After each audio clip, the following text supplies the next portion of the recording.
नमस्कार, Ramit Kohli's kitchen में आप सबका बहुत बहुत स्वागत है। तो आज हम बनाने जा रहे हैं एक चाइनीज़ स्नैक्स की आइटम जो कि बहुत ही टेस्टी है और उतनी पॉपुलर भी है ये, और ये उतनी आसानी से भी बन जाती है, जिसका नाम है चिली कॉटेज चीज़ या फिर चिली पनीर। तो इसके जो स्टेप्स हैं वो बहुत सिंपल हैं। सो आइए हम बनाना शुरू करते हैं टेस्टी सा चिली पनीर। तो सबसे पहले हम पनीर ले लेंगे। तो हमने आधा किलो पनीर लिया है और इसको हमने इस तरीके से क्यूब्स के अंदर काट लिया है। और अब आप ये सारा पनीर एक साफ़ प्लेट में रख लीजिए और हम चुटकी भर इसके अंदर नमक डालेंगे और नमक को सारे पनीर के ऊपर डाल के अब हम इसके अंदर कॉर्नफ्लावर डालेंगे। सो हमने एक बड़ा चम्मच कॉर्नफ्लावर का डाला है और इसके साथ में हम एक चम्मच इसके ऊपर पानी डालेंगे, जिससे कि जो कॉर्नफ्लावर है वो पनीर के साथ में चिपक जाए। अब आपने इसको इस तरीके से सारे कॉर्नफ्लावर को पनीर के साथ में लगाना है कि जिससे कि जितना कॉर्नफ्लावर है ये सारा इसके साथ में चिपक जाए। और अब हम इसके अंदर 1 टेबलस्पून कॉर्नफ्लावर और डालेंगे और इसको भी हम इस तरीके से मिक्स कर लेंगे।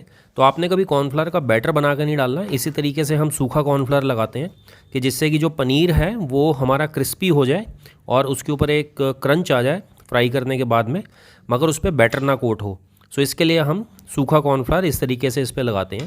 अब देखिए जो हमारा जितना कॉर्नफ्लावर है हमने सारा कोट कर लिया है पनीर के ऊपर। तो अब हम तेल को गर्म कर लेंगे और इसके अंदर हम जो अपने पनीर के क्यूब्स हैं इन सबको आप डालिए और आपने इसको डीप फ्राई करना है। तो आपने बिल्कुल हाई हीट पे करना है कि जिससे कि ये जो इसकी बाहर की जो स्किन है वो क्रिस्पी हो जाएगी।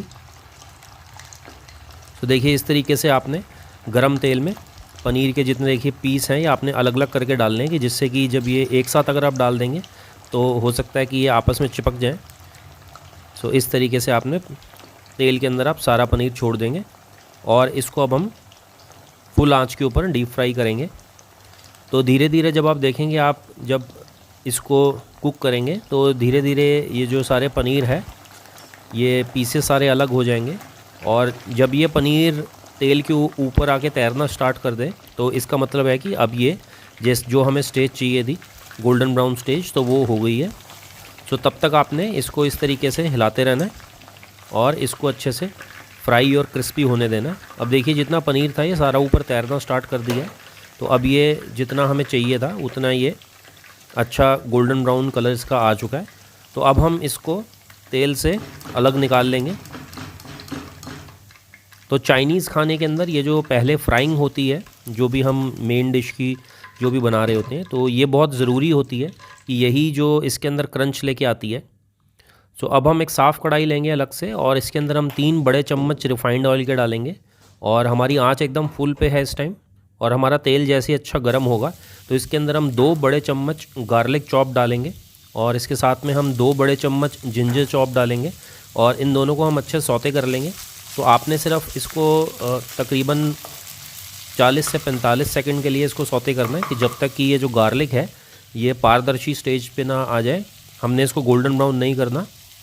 अब हम इसके अंदर 2 मीडियम साइज़ प्याज, जिसको हमने पहले से बारीक चॉप कर लिया था, तो उसको डाल के इसको भी हम ट्रांसलूसेंट स्टेज तक पकाएंगे कि जिससे कि हमारा जो प्याज की क्रंच है वो बनी रहेगी मगर इसका कलर चेंज नहीं होगा। तो इस तरीके से आपने प्याज और जिंजर गार्लिक को आपने अच्छे से सौते कर लेना है।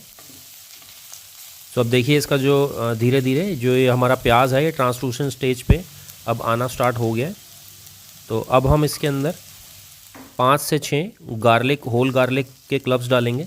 तो इससे ये काफ़ी अच्छा एक पंच आ जाता है पूरी डिश के अंदर। सो इसके लिए आप इसके अंदर गार्लिक ज़रूर डालिएगा और इसको भी अब आप इसके साथ में सौते कर लीजिए। तकरीबन आपको 30 से 35 सेकंड के लिए फुल आंच पे इसको सौते कर लेना है। और जब ये अच्छा सौते हो जाएगा तो इसके अंदर अब हम 2 मीडियम साइज़ कैप्सिकम लिए हैं हमने, जिसको हमने पहले डाइस कर लिया था, और 1 प्याज लिया हमने जिसको हमने 1/4 काट के इसकी जो फाड़ियाँ हैं उसको हमने अलग कर लिया। और इस तरीके से आपने दोनों को अब अच्छा सौते करना है। सो इसको भी आपने हाई हीट के ऊपर हम सौते करेंगे कि जिससे कि जो प्याज और कैप्सिकम है उसकी जो क्रंच है वो बरकरार रहे। और जब आप अच्छा सौते कर लेंगे हाई हीट पे, तकरीबन मैंने इसको 2। अगर आपको मेरी रेसिपीज़ पसंद आती हैं तो आप मेरे ज़रूर चैनल को लाइक कीजिए और सब्सक्राइब कीजिए, जिससे कि मेरे आने वाले सारे वीडियो की नोटिफिकेशन आपको मिलती रहेगी। तो अब हमने इसको सौते कर लिया है। अब हम इसके अंदर नमक डालेंगे। तो आप नमक डालिए इसके अंदर स्वाद अनुसार। और इसके साथ में हम इसको अच्छे से अब मिक्स कर लेंगे।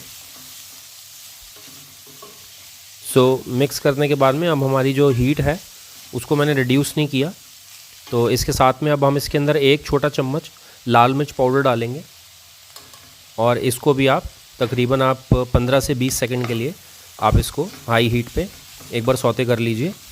आप देखेंगे अब जो इसका कलर है ये चेंज हो जाएगा, थोड़ा सा ये डार्क टोन के अंदर आ जाता है ये हमारा सारा वेजिटेबल का मिक्सचर।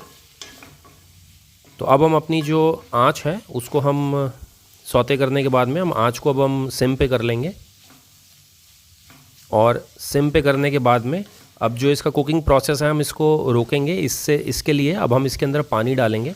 हमने आधा कप इसके अंदर पानी डाल दिया और पानी को अब हम अच्छा से इस तरीके से आप मिक्स कर लीजिए और अब अपनी आँच को आप फुल पे करके एक बार फिर से आप इसको पानी को उबलने दीजिए। और इसके साथ में अब हमने जो सारे आगे के जो इंग्रेडिएंट्स डालने हैं वो डालना हम स्टार्ट करते हैं। सबसे पहले आपने इसके अंदर डार्क सोया सॉस लेनी है। हमने 1 छोटा चम्मच डार्क सोया सॉस डाली और 2 बड़े चम्मच हम इसके अंदर टोमेटो केचप के डालेंगे। और टोमेटो केचप डालने के बाद में आप इसको एक बार अच्छे से मिक्स कर लीजिए और आपको जितना इसके अंदर आप देखेंगे जो इसका कलर है अभी ये डार्क नहीं हुआ, तो इसके लिए अब हम इसके अंदर सोया सॉस और डालेंगे। देखिए इस तरीके से आपने मिक्स कर लेना है इसको। और आपने जितनी सोया सॉस यूज़ करेंगे उसके अंदर भी नमक होता है, तो अब हम इसके अंदर देखिए 1 छोटा चम्मच सोया सॉस और डाली और इसको आपने मिक्स कर लिया। तो सोया सॉस के अंदर पहले से नमक होता है, तो इसके लिए आपने नमक की क्वांटिटी पहले कम डालनी है कि जिससे कि आपका जो फाइनल डिश है उसके अंदर नमक की जो है जो ज़्यादा बढ़ ना जाए। अब आप इसको अच्छे से मिक्स कर लीजिए और अब देखिए हमारा जो मिक्सचर है वो बन के तैयार है। अब इसके अंदर हमने जो पनीर पहले से फ्राई करके रखा हुआ था उसको हम डालेंगे और अब आपने इसको आपस में टॉस कर लेना है। और इसके साथ में हम 1 बड़ा चम्मच कॉर्नफ्लावर जिसको कि हमने थोड़े से पानी के अंदर घोल लिया था और ये मिक्सचर बना के आपने इसके अंदर डाल देना है। और ये जो हमने इसके अंदर पानी डाला था ये इसके लिए डाला था कि जो कॉर्नफ्लावर है जैसे ही ये गरम जो हमने कॉर्नफ्लावर जो डाला इसके अंदर, तो ये जैसे ही गर्म होगा पानी तो ये थोड़ा सा थिक होना स्टार्ट हो जाता है और जो हमें जैसी कंसिस्टेंसी चाहिए हमारे चिली पनीर की तो वो एकदम राइट कंसिस्टेंसी में आ जाएगा और जितना मसाला है वो आपस में चिपक जाएगा। तो हमारी जो आँच है इस टाइम हाई हीट पे ही मैंने पका रहा हूँ।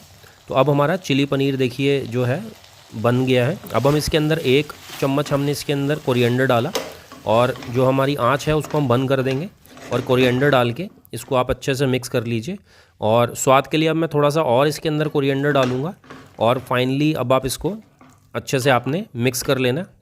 इस टाइम अपनी आँच को आप बंद कर दीजिए और अब हम एक सर्विंग बोल के अंदर जो हमारा चिली कॉटेज चीज़ टेस्टी सा बन के तैयार है इसको आप डालिए और आप ताज़ा कटे हुए धनिए से आप इसको गार्निश कीजिए। लीजिए हमारा टेस्टी सा चिली पनीर एंजॉय करने के लिए तैयार है। तो मैं आशा करता हूँ आप सबको ये टेस्टी सा चिली कॉटेज चीज़ बहुत पसंद आया होगा। तो आप मेरे चैनल को लाइक कीजिए, सब्सक्राइब कीजिए और नीचे दिए गए बेल आइकन को ज़रूर दबाइएगा जिससे कि मेरे आने वाले सारे वीडियो की नोटिफिकेशन आपको मिलती रहेंगी। धन्यवाद।